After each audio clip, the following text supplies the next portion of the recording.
When we're working around these animals, we need to remember to always try to dress appropriately. Footwear is one of the key things we need to consider, particularly where you're haltering and leading those animals. They can step on you very easily, so wearing some type of shoe to cover your feet and your toes is very important. When we start working around livestock, we have to understand they have a very definite flight zone from the time they're born until it is changed by a human. Natural instinct of that animal is to move away from human contact. If we're going to exhibit that animal, we have to break that flight zone down to where we can enter that flight zone, get next to the animal and control their movements. That is the process that causes a lot of injuries, training animals to where they'll allow you to get close enough to them that we can exhibit them. So that can't be rushed. It has to be managed very quietly and calmly, and understand that that animal's natural instinct is to move away from you as you go into that training process.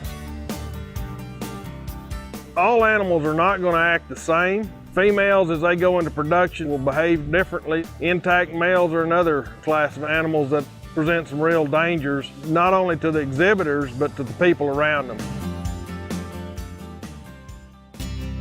As we work to understand how an animal is going to react, we have to keep a few things in mind. We always want to approach an animal where we don't spook that animal that it might injure the person that's actually exhibiting. So as a helper or parent around an animal, you need to understand that your presence is going to impact how that animal reacts to the person exhibiting. As long as the exhibitor is aware I'm coming, the animal's aware I'm coming, they're probably going to stand pretty quiet. But I don't want to scare the animal and cause them to jump on whoever's exhibiting.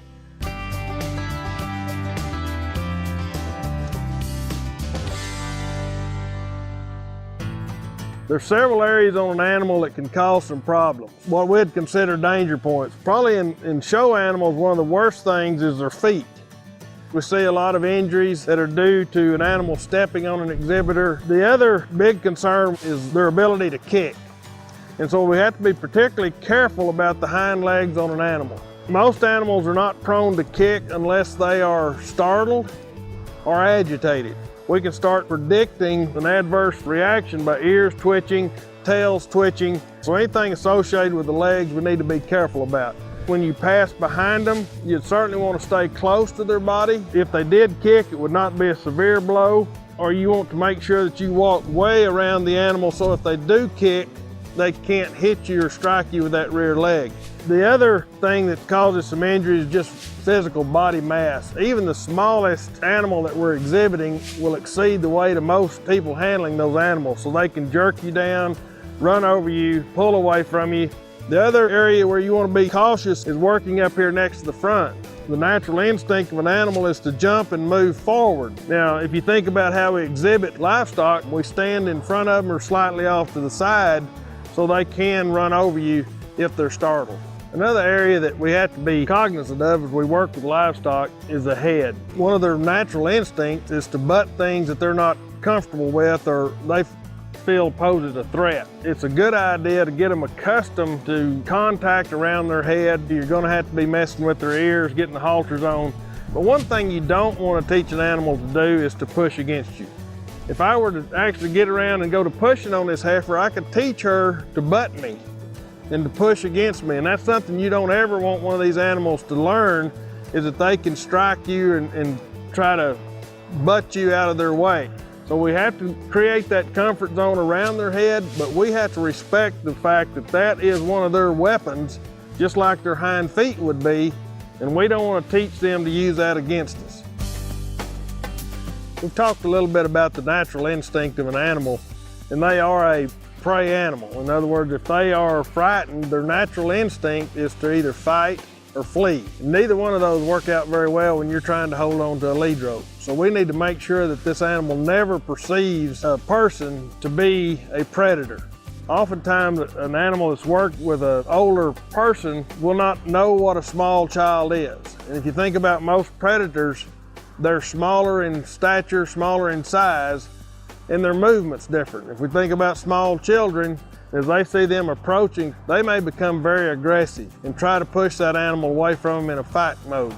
So we want to make sure that they get accustomed to every type of individual that might be around them, and that's going to include small children that might be at a fair or at your home as you're working and training with these animals. There's a couple of things that exhibitors need to learn to do, and one is to make sure that they don't have this rope or leather strap wrapped around their hand or arm. It can cause you to be drugged, break an arm, or even worse. So always make sure that if you're going to have to coil it up, that you do so that it's not going to be around your hand. It's best to leave it be slack between the two hands to let that extra rope not be in a loop. Most parents encourage their youngsters not to turn loose, because if that animal learns that it can jerk loose, then it's more prone to do that.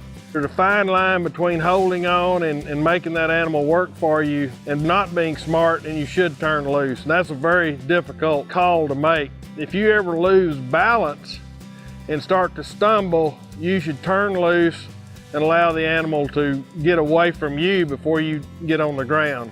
So it's better to get away from them for your safety, go back to the drawing board, teach those animals not to try to break and run away from you.